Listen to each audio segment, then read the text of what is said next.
Hello, so I've already been back for a whole semester, but I never finished talking about my last 2 weeks in France. So here they are for my virtual scrapbook. Also, please excuse my appearance and my voice as I've been sick for the past week, but here we go. This week was super fun because my boyfriend Grant flew to Paris to meet me.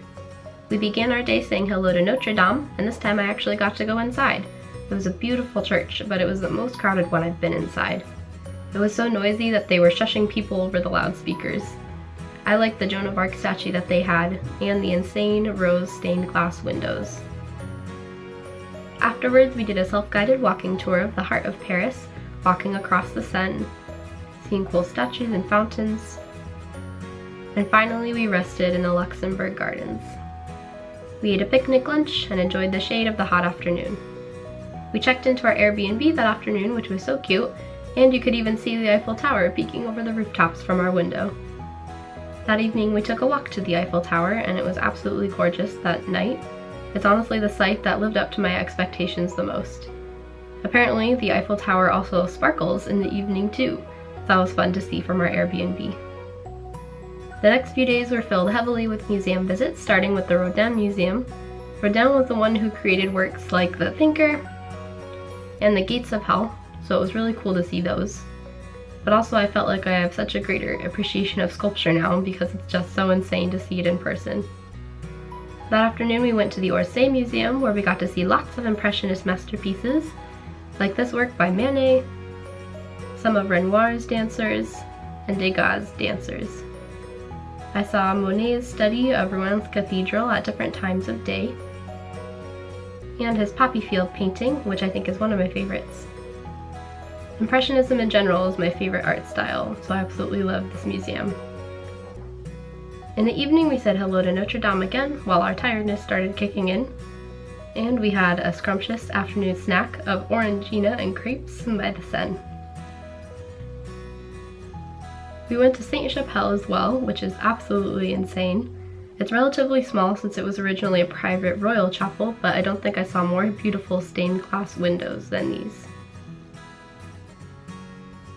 We visited the deportation memorial after that, where French citizens were deported to extermination camps in Germany during World War II. It was really moving to be down there, and for me it was another reminder that scary leaders can do scary things to an entire nation, and that history and these people can't be forgotten.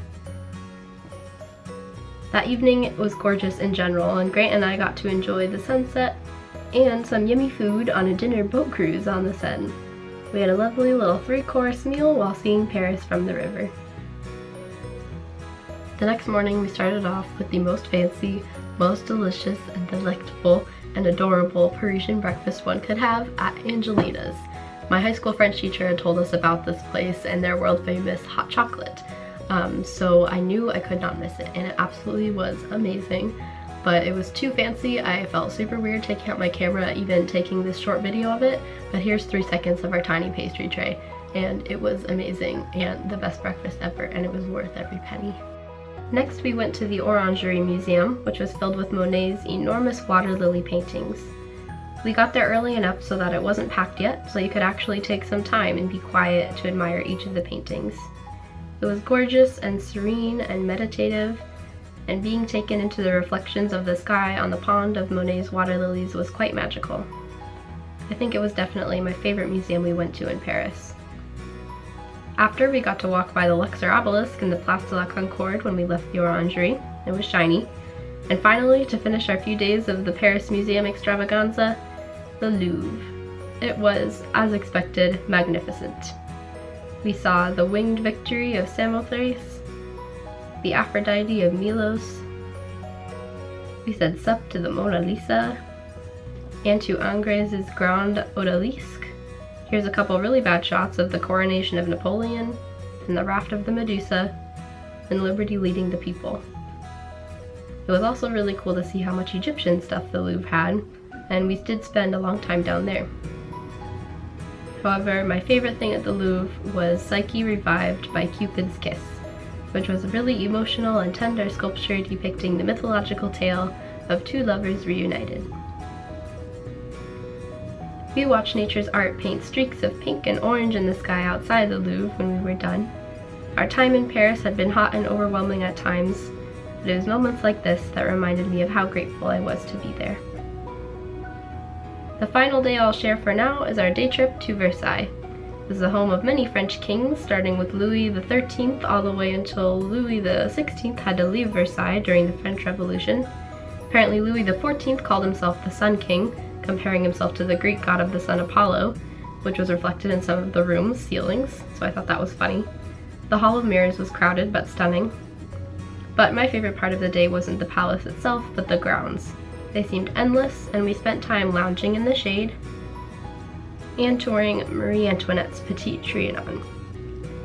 The house and the grounds were made so that she could escape life at court, and to remind her of her countryside life in Austria. I really enjoyed exploring this area of Versailles because it painted a portrait of a young, naive, whimsical girl who was unprepared to be queen, rather than the callous aristocrat who was beheaded during the French Revolution. That ended our 4-day block in Paris. It was big and overwhelming, but beautiful and full of history at the same time.